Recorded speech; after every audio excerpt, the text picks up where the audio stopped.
Ankalaev, boy, that's a handful right there, man. Ankalaev's a handful. And if you want to really be impressed, go and look up his record, his actual fight record. There's two different records that come out, by the way, and sometimes there's up to three, particularly for the guys coming out of Russia. And their real record is so wildly more impressive than what comes out as their official record. I mean, anytime in the fight game that you've ever heard that somebody's got two records, they're pulling a ruse, right? They're lying. They're lying and they're embellishing. No, man, Ankalaev's doing the opposite. The record that is his official record, and it's a beautiful one, by the way. I believe he's lost one fight.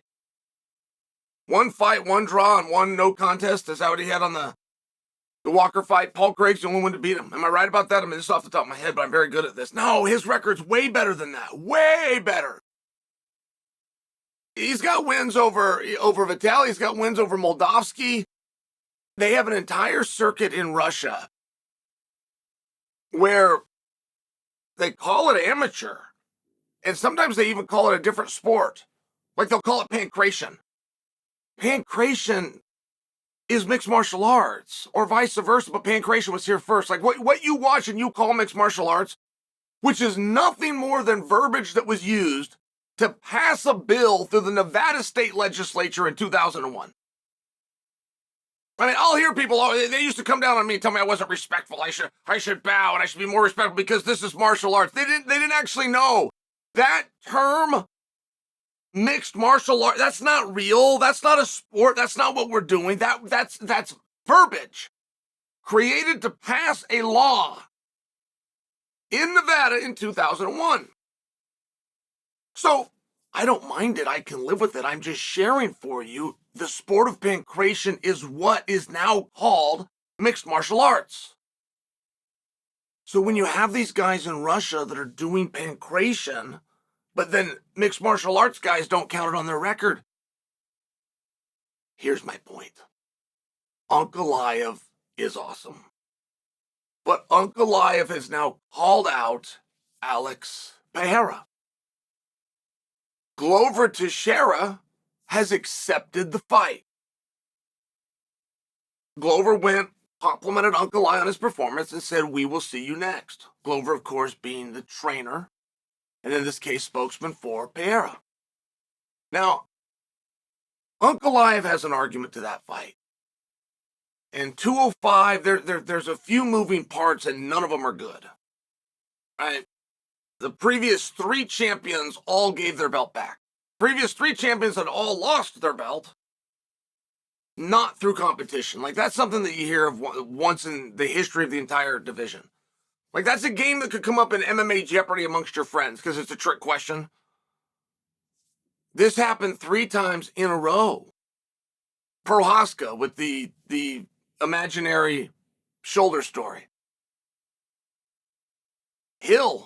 Jamal Hill, hurt his Achilles, gave the belt back.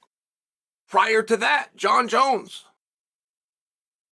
needs some more picograms, got to step away to go up to heavyweight. They all gave their belt back, 3 of them in a row. So it's a very interesting division. And with that in mind, yes, very much so, you could have Pereira versus Ankalaev. You could have a fight that doesn't draw and it doesn't sell very well, but it draws and it sells just as well as anything else. And if you're in any kind of a hurry to get them to the marketplace, I just predict for you they're not in a hurry. I predict for you that they're not trying to rush this. I predict for you that what would you call Ankalaev right now in his last 2? Would you call it 1-1? I mean, I don't know what to call it. Out of 2 matches, he won one of them. And if I was to run it back, what was his match he had before that? What was that? The draw with Blachowicz? Has he been out that long? And you better hope that it was, because if you tell me it wasn't and he had a win and somewhere in there, and I can't even remember that it happened, now we're getting into an even worse spot. So Ankalaev comes out with a deal. And the deal is I'm gonna make the same deal with you, Alex Pereira, that I made with Johnny Walker, which is only stand up. I'll never take you to the ground. I'm great on my feet, as Johnny just found out. I hit harder than Israel Adesanya, and we're gonna fight on your feet.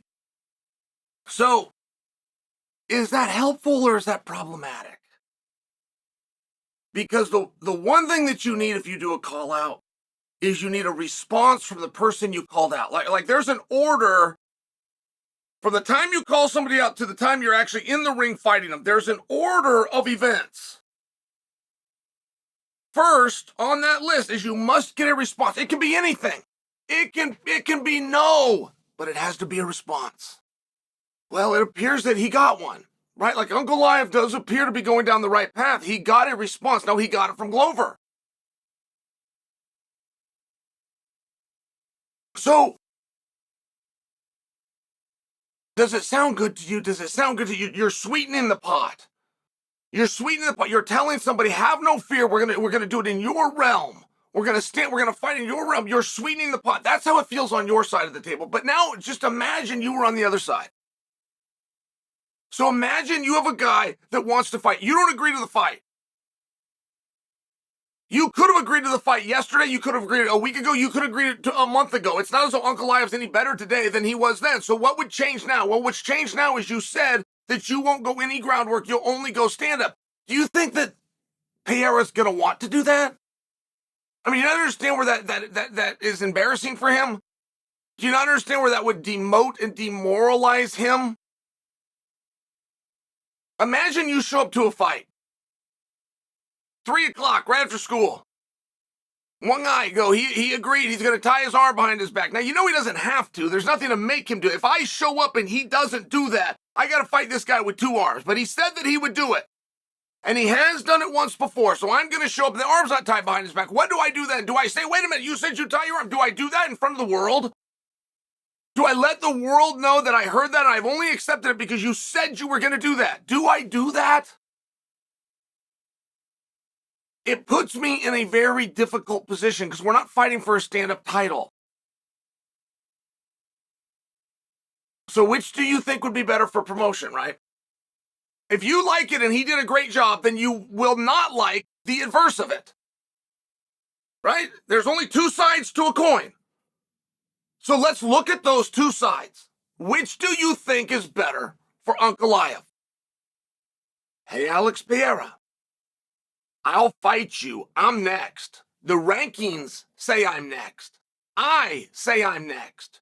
Your coach said that I'm next. I'm only going to stand up with you. I'm going to test your chin and you're free to test mine. I will never take you to the ground. We're going to fight for the Mixed Martial Arts Championship, but we're going to do it purely in stand-up. Sign here. Not bad.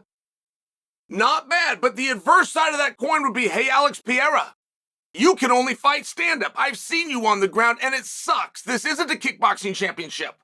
You got a belt that says you're the mixed rules champion. I am the master of mixed rules, and when this fight starts, I'm going to hit you in the mouth. I'm going to take you down. I'm going to show you a whole nother dimension. And I'm going to expose you for the fraud that you are, which is nothing more than a glorified kickboxer that's never beat a meaningful grappler. Grappling rules the octagon today, the same as it did in 93. I'm going to take that belt. I'm going to hit you over the head with it. That would be the adverse. Which one sounds more like a fight promotion to you?